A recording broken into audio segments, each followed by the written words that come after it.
Hello everyone, thank you for tuning in to listen to the scriptures today. It is a privilege for me to be able to bring a short word to encourage you during these difficult times that we are facing. The Lord has been very gracious, the Lord has been very kind to us.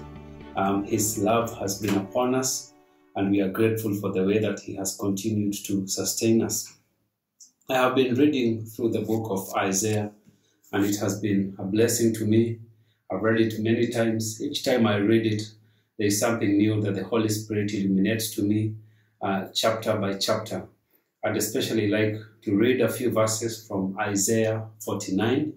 Isaiah 49. Isaiah, as you know, is a prophet who was sent by the Lord to warn the Israelites of the coming captivity because of their disobedience to God.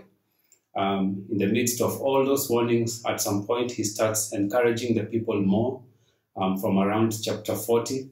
And now we are in one of the first songs that is found in the book of Isaiah. This is Isaiah 49. And he starts telling them about the Messiah who is to come. I'm sure for them at that particular point in time, being told that there will be a deliverer who will come, that there will be a Messiah who will come, that there will be someone who will help them permanently from their situation. It was hard for them to come to terms with it. It is a similar way in which someone may tell you today that in a year to come, in a few months to come, you'll be able to travel as you wish, you'll be able to go wherever you want, you'll be able to continue with your life as normal. It doesn't appear so today because of the way the situation is with so many uncertainties. It may have been the way they received the news of the deliverer coming in their time, wondering, will these things be so? But then Isaiah's message to them is this, in verse 13 of Isaiah 49. Sing, O heavens, and be joyful, O earth, and break forth into singing, O mountains, for the Lord has comforted his people, and the Lord will have mercy upon his afflicted. I have titled this short message, The God Who is Present. The God who is present with his people. He tells them he has comforted his people, he will have mercy upon his afflicted. The heavens and the earth would rejoice at the coming of the Messiah. So therefore even his people should rejoice at the knowledge that one will come who will deliver them. Of course, at this point, their greatest need was for someone who would deliver them economically, someone who will deliver them politically from all the enemies that had surrounded them. But God had something even bigger and better and more meaningful in mind, a Messiah who will deliver them from their greatest enemy, which is sin. But then, reading on in verse 14, but Zion said, the Lord has forsaken me, and my Lord has forgotten me. Can a woman forget her sucking child, that she should not have compassion on the son of her womb? Yeah, though they forget, yet I will not forget thee. I have graven thee upon the palms of my hands. Thy walls are continually before me. So you see in verse 14, this language of complaint. This language of complaint. God has forgotten me. The Lord has forgotten us. The Lord is no longer with us. It is a complaint of people who are in hardships, in difficulties, in danger, in turmoil, in troubles. How many times have you found yourself in a similar position? Maybe you are in a similar position even now, with much difficulty surrounding you, and you're feeling the Lord has forgotten me. The Lord is not with me. The Lord has forsaken me. My enemies, the devil, the world, and the flesh, they have all come against me. They have conspired against me, and the Lord has forsaken me. It was applicable to the exiled Jews in Babylon, feeling that God had forsaken them. If it was applicable to those who were waiting for the Messiah to deliver them economically and politically. And it is also applicable unto us today, who desire that the Messiah would deliver us, that God would help us in our current difficulties, in our current hardships, to know that God has not forgotten us. God is with us. He is a good God. He is there. He is present, and he will help us. In fact, to cement what he is saying, He in two very strong ways tells them that I will never forget you and I will never forsake you.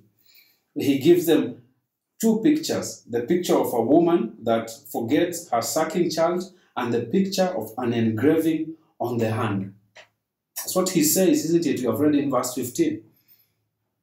I've seen my wife bear 5 children and she loves them dearly and she never lets them out of her sight.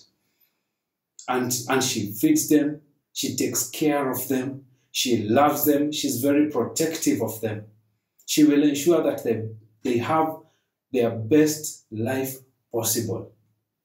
And so, all of you mothers who are listening to me, you can never forget or forsake the very child that you carried in your womb for 9 months and the pain that you endured and the difficulties. But sometimes it happens where you find that a woman, they forget the child that they carried. They even throw them away somewhere and they are picked up by a children's home.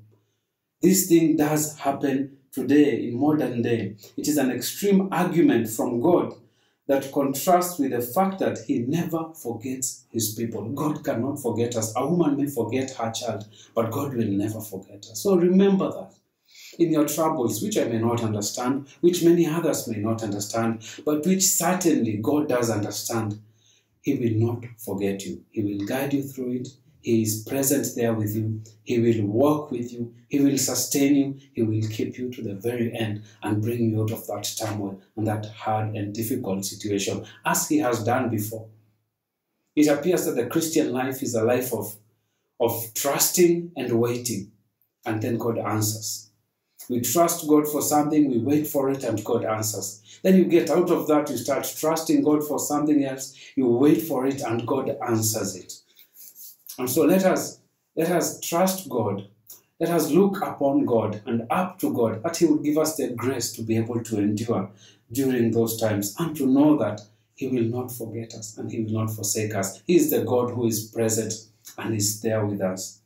The second picture that he gives them to powerfully state the truth that he cannot forget them, neither forsake them, is that of an engraving on the hand. An engraving on the hand. I'm not a proponent of tattoos, but some people tattoo things on their hands so that they will not forget whatever that is that they intend to remember. But it is permanent. You know, removing that tattoo from your body, they say, is very painful, very hard, and you're never the same as you were. The idea is that of engraving something on a rock. I used to go sometimes hiking or in a mountain field area or in a forest back when I was in Nairobi. And sometimes you would write your name or my name and Victoria's name somewhere on a rock, like Martin loves Victoria. You come back after years and it is still there. Of course, people who come there don't know who this Martin and Victoria are. The idea is that of something engraved somewhere permanently, and engraving on a hand. God tells them, behold, I have graven thee upon the palms of my hands, thy walls are continually before me.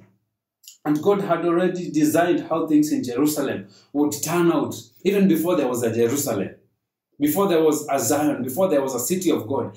He knew there would come a captivity, his people would be rebellious. He was totally in control of this thing, even before it had happened.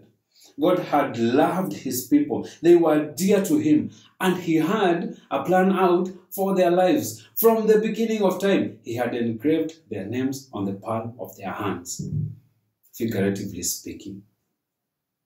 And God, in a similar way, loves you and cares about you. And he has engraved your name on the palm of his hands. Your walls are ever before him. He's always looking out for you. He's always caring for you. He is mindful of you. Your walls, so to speak, are ever present before him, and he knows what you're facing. He knows what you will face even before it has come. He knows what lies in the months ahead. Everyone is trying to speculate, when will the borders be opened?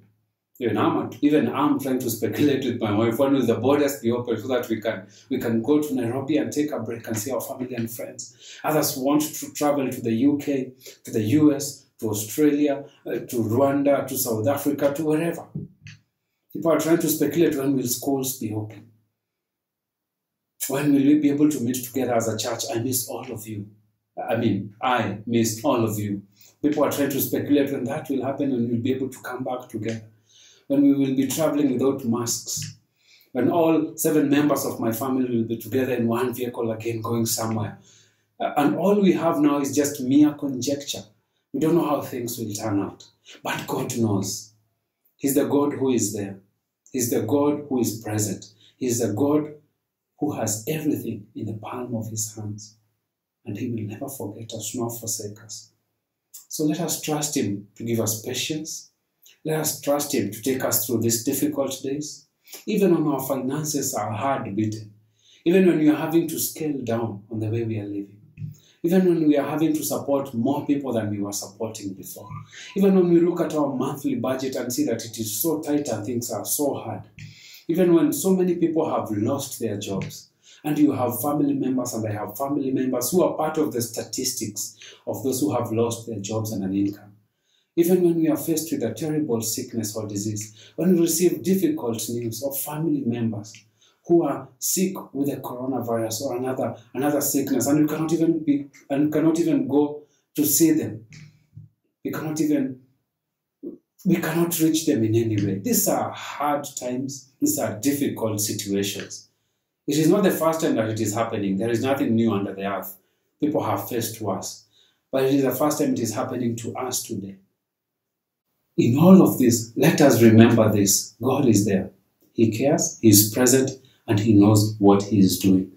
In a similar way that he helped the Israelites at the time when they were going into captivity, when they had disobeyed God, and he never forsook them. They were his people. He will never forsake us, his people, whatever hardships come in our lives. So keep your eye upon him, keep your faith on him, trust him, and he will be with you during this time. The Lord bless you so much. You keep your faith upon the Lord and trust him.